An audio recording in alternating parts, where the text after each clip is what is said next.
Welcome to 5 Good Minutes. You're listening to today's inspirational message on the book of 1 Thessalonians with Kurt Bjorklund. 1 Thessalonians 2 is, in some ways, a chapter about ministry. It's about giving yourself to God's purposes in this world.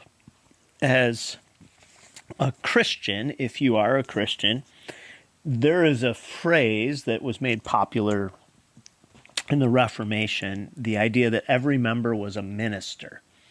And this phrase is something that portrays an idea that's really important, and that is that there aren't just vocational pastors, but every person who's a follower of Jesus Christ is called to be in ministry.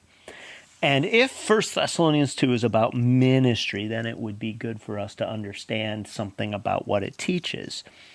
It says in verse 1, "You know, brothers, that our visit to you was not a failure." The New American Standard says it was not in vain. This is a word that simply means empty.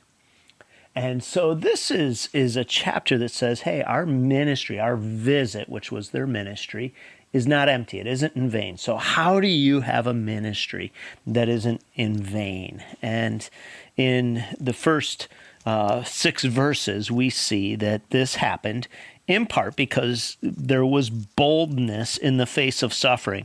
We had previously suffered and been insulted in Philippi, as you know, but with the help of our God, we dared to tell you the gospel in spite of strong opposition. And in the New American Standard, again, the way that it reads is that we had the boldness in our God to speak to you the gospel. And this boldness word is a word that is used throughout the New Testament. It's parousia, and it means to speak publicly, confidently.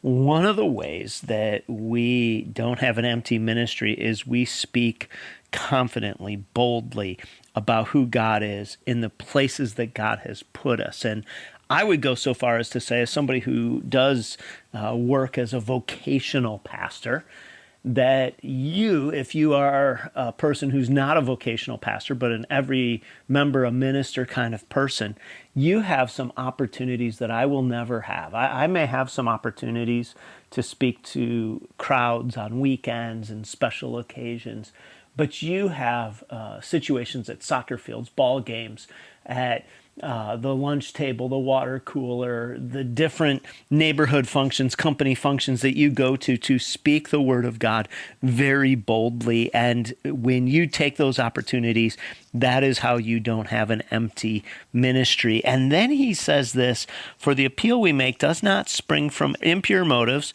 or are we trying to trick you?" Again, the New American Standard, "For our exhortation does not come from error or impurity or way of deceit." And these phrases all have a different connotation, but the idea is we're on target with what we say. So are you studying to be able to speak intelligently, confidently, boldly? One of the reasons that many of us don't have boldness is we haven't studied enough to say, I am confident enough to speak boldly.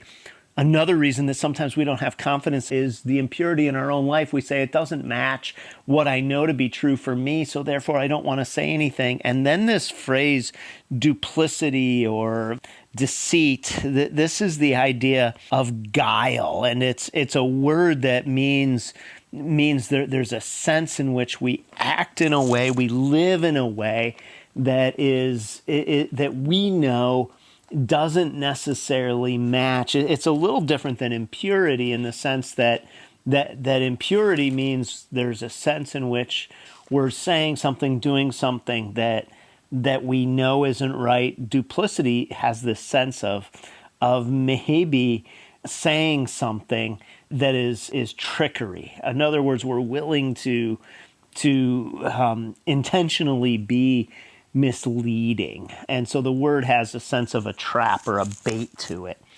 And then he says this, he says, verse 4, On the contrary, we speak as men approved by God and trusted with the gospel.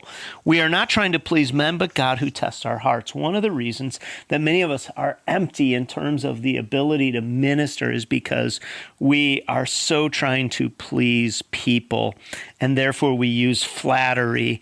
Maybe it's about what we think we can get, which is this idea of a pretext of greed, and it's for the praise of people rather than the praise of God. So today I ask you just this simple question: are you willing to be bold and proclaim the word of God when you have the opportunity?